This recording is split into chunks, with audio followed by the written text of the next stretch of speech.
Kriminologi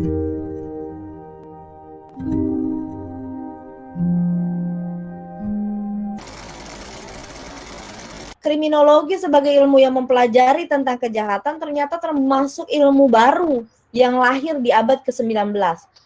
Ini jauh dibandingkan dengan ilmu-ilmu yang lahir di zaman Yunani kuno begitu ya, ada fisika, ada ilmu astronomi. Mereka jauh lebih dulu lahir dibandingkan kriminologi. Kriminologi itu termasuk ilmu yang baru karena dia lahir baru di abad ke-19. Awalnya, betul tadi seperti yang dikatakan oleh Salahuddin, bahwa pada awalnya memang kriminologi itu hanya merupakan usaha untuk memahami sebab-musabab kejahatan. Ya, awalnya memang hanya untuk melihat apa sih sebab-musabab kejahatan. Nah, pikiran, pandangan-pandangan dari para sarjana, dari para kriminolog tersebut kemudian ditampung dalam ilmu yang disebut dengan kriminologi. Nah, pada perkembangannya kriminologi ini tumbuh bersama ilmu-ilmu lain. Dia tidak sendirian. Makanya disebut kriminologi sebagai ilmu yang interdisipliner. Kenapa? Karena dia tidak sendiri. Kriminologi itu hidup bersama ilmu-ilmu lain, ada ilmu hukum, ilmu ekonomi, antropologi, sosiologi, psikologi, dan lain sebagainya. Bagaimana cara kerjanya? Ilmu hukum misalnya, ya, menyumbangkan masalah untuk diteliti di kriminologi dalam melihat kejahatan. Misalnya tadi, kita sudah buat aturan tentang hak cipta. Lalu kemudian aturan ini sudah diaplikasikan di masyarakat. Masalahnya adalah ternyata masyarakatnya nggak menganggap aturan itu ada. Yang suka beli CD-CD bajakan masih tetap beli CD bajakan. Orang-orang tidak bereaksi negatif terhadap orang yang membeli CD bajakan. Sehingga ini menyisakan masalah. Masalahnya apa? Masalahnya undang-undangnya nggak akan efektif berjalan kalau nggak didukung oleh masyarakatnya, begitu kan? Nah, untuk menjawab masalah ini diserahkan kepada kriminologi. Kenapa diserahkan kepada kriminologi? Karena ini bukan tugasnya orang hukum untuk menjawab ini. Apa sih sebenarnya bedanya ilmu hukum dengan kriminologi? Coba saya mau dengar dulu nih, biar saya tahu kalau saudara masih hidup di sana. Jangan sampai tiba-tiba udah nggak bernyawa dia aja di sana kan. Saya harus pastikan nih masih sehat semua gitu. Apa bedanya kriminologi dengan hukum pidana? Bukankah dua-duanya mempelajari tentang kejahatan? Bedanya di mana? Bu. Ya, Bu. Silakan Pak Yusmawardi. Iya, kalau menurut saya ya Bu, saya pribadi kalau kriminologi yang dipelajari itu penyebab terjadinya kejahatan. Kalau tadi apa ya, pidana ya Bu? Yang kedua? Iya. Yang kedua itu ya akibat dari kejahatan yang diperbuat ya Bu. Akibat dari perbuatan yang diperbuat. Jadi kalau kriminologi itu sebab musabab, kalau hukum pidana itu akibatnya. Iya Bu, kalau saya. Ada lagi? Izin Bu, jawab Bu. Ya, Ibu Puji. Kalau hukum pidana itu berarti hukum yang mengatur tentang kejahatan serta pelanggarannya, itu hukum pidana. Kalau kriminologi itu sebab mempelajarinya sebab perbuatan kejahatan. Sebab dan akibat aja lah intinya mah. Sebab akibat lah, yang berisi sebab akibat baik perbaikan maupun pencegahan kejahatan itu kriminologi. Kalau hukum pidana ya itu tadi yang mengatur serta mengatur tentang hukum pidana serta hukumannya. Jadi apa sih hukum yang mengatur kejahatan serta pelanggarannya. Ibu Puji bekerja saat ini, tampilannya seperti aktivis ini. Saya guru Bu. Guru mata pelajaran apa? Kesenian, Bu. Oh, seni. Bisa main musik berarti atau tari? Saya lebih ke tari, Bu. Tari, Oh, dance, tari. Dan dan sebagainya. oh dan sebagainya. Apa itu berarti dan sebagainya? Ada ada line dance, ada yoga. Oh, oke. Ada ya itu ya. Jadi ada hubungan antara seni dan olahraga. Ya, betul, Bu. Ya. Bisa apa itu dance yang kepala di bawah, kaki di atas? Itu bukan dance, Bu. Itu namanya handstand. Itu gerakan di yoga, Bu. Handstand. Ada juga orang yang suka menari-nari kepala di bawah, kaki di atas itu yang sambil dia berputar-putar itu. Oh, ada itu, Bu. Ada. Itu tapi Iya, tidak luar bisa Bu itu. Saya lebih ke tari Break dance. Oke, lebih ke tari tradisional. Bagus sekali. Luar biasa.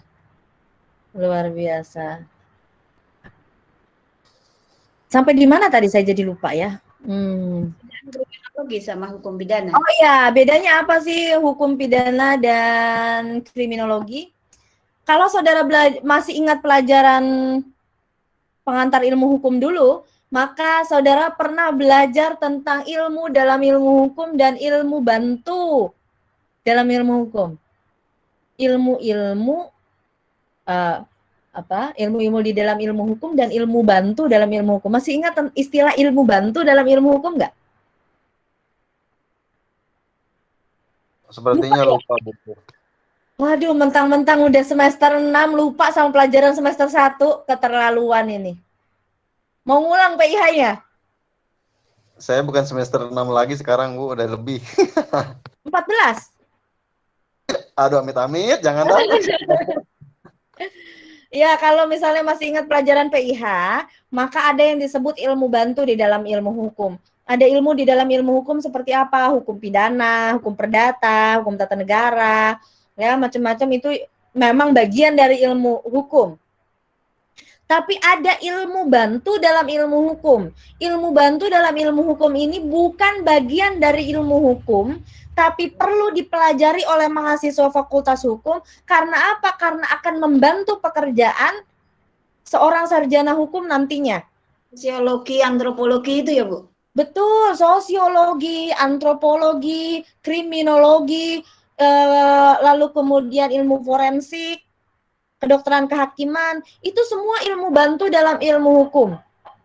Saudara akan belajar ilmu forensik nanti di semester 8. Mungkin Salahuddin udah ngambil. Udah ngambil belum? Sudah, Bu.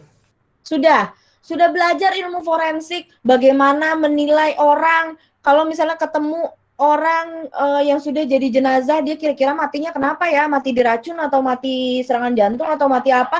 Tentu akan terlihat dari gejala klinisnya. Dia bibirnya biru, bibirnya merah, bibirnya ungu, bibirnya hitam, maka akan ketahuan dari gejala klinisnya dia mati karena apa? Matinya sudah berapa lama nih? Jadi kan kalau misalnya mau melihat nih siapa sih sebenarnya pembunuhnya, maka proses penyidikannya kan panjang nih. Pertama harus diketahui dulu dia matinya kapan. Matinya kapan bisa diketahui dari apa? Dari kondisi tubuhnya. Dari kondisi tubuhnya bisa diketahui sudah berapa jam dia mati. Apa dia sudah terlalu kaku? Apakah badannya sudah menggembung? Kalau misalnya menggembung kadang sudah pecah, meledak. Jadi manusia ini kan di dalam tubuhnya mengandung zat metana.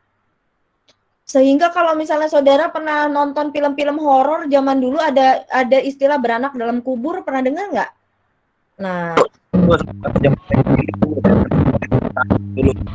sebenarnya itu bukan tahayul loh. Itu benar kalau menurut ilmu forensik. Itu benar. Bukan tahayul. Jadi kalau misalnya ada ibu yang meninggal pada saat mengandung kemudian dikuburkan, maka semestinya rangka si janin ada di atas panggul ibu. Lalu kemudian ketika makamnya diangkat atau dipindahkan, ternyata begitu dilihat janin sudah rangka janin atau janin sudah tidak di dalam perut ibu atau sudah di bawah tulang panggul, itu karena memang betul-betul lahir, si anak betul-betul lahir di dalam kubur, dan itu ilmiah. Kenapa ilmiah? Karena manusia mengandung zat metana yang ketika dia sudah jadi jenazah, zat metananya akan bisa membuat satu ledakan sehingga orang itu bisa meledak. Manusia itu perutnya bisa meledak kalau kelamaan jadi jenazah, dan bayi yang ada di dalam itu bisa keluar secara ilmiah. Jadi itu bukan tahayul. Nah, kalau misalnya ditemukan ada mayat mati di satu rumah misalnya, ini matinya sudah berapa lama? Bisa dilihat juga dari usia serangga yang muncul. Serangga itu kan ada proses metamorfosanya. Dia dari ulat jadi apa, lalat jadi sudah lalatnya ini lalat usia berapa. Maka bisa dipelajari dari situ, dari siklus metamorfosanya. Berarti ini usia jenazahnya sudah berapa lama. Kalau sudah bisa ditentukan kira-kira ini sudah berapa lama, mulai penyidikannya ke arah sana. Oh, berarti ini kira-kira sudah 3 hari yang lalu. Dilihat, dipantau 3 hari yang lalu siapa saja yang lalu lalang di sekitar situ. Supaya apa? Supaya bisa menemukan siapa pelakunya. Penting nggak buat seorang sarjana hukum? Penting, makanya di Fakultas Hukum saudara perlu mempelajari ilmu forensik. Tapi bukan berarti saudara harus paham ilmu kedokteran, tidak. Hanya pengantar-pengantarnya saja, supaya seorang sarjana hukum tahu ada loh ilmu lain yang bisa membantu kerja kita. Termasuk juga kriminologi. Kriminologi ini bukan bagian dari ilmu hukum. Dia ilmu bantu dalam ilmu hukum. Dia ilmu bantu. Jadi kalau mau belajar kriminologi secara utuh, maka tempatnya bukan di Fakultas Hukum. Tempatnya ada di Fakultas Ilmu Sosial, Ilmu Politik, di FISIP, jurusan kriminologi. Bukan di Fakultas Hukum. Jadi kriminologi merupakan ilmu bantu di Fakultas Hukum. Nah, bedanya apa antara kriminologi dan hukum pidana? Padahal sama-sama melihat kejahatan. Objeknya sama-sama kejahatan. Bedanya apa? Bedanya kalau hukum pidana barometernya norma. Normanya norma apa? Norma hukum. Kalau kriminologi barometernya juga norma, tapi normanya norma apa? Norma sosial. Barometernya norma sosial. Jadi kalau misalnya saya mengatakan tadi bertanya perzinahan antara orang yang masih gadis dan yang satu lagi bujang, itu merupakan kejahatan atau bukan? Saudara kompak jawab itu bukan kejahatan karena barometer saudara adalah norma hukum. Tapi kalau ditanya ke orang kriminologi di Fakultas FISIP, maka jawaban dia, iya itu adalah kejahatan. Kenapa? Karena barometer orang kriminologi bukan norma hukum, tapi norma sosial. Kalau menurut norma sosial, baik perbuatan perzinahan itu dilakukan oleh orang yang tidak terikat perkawinan atau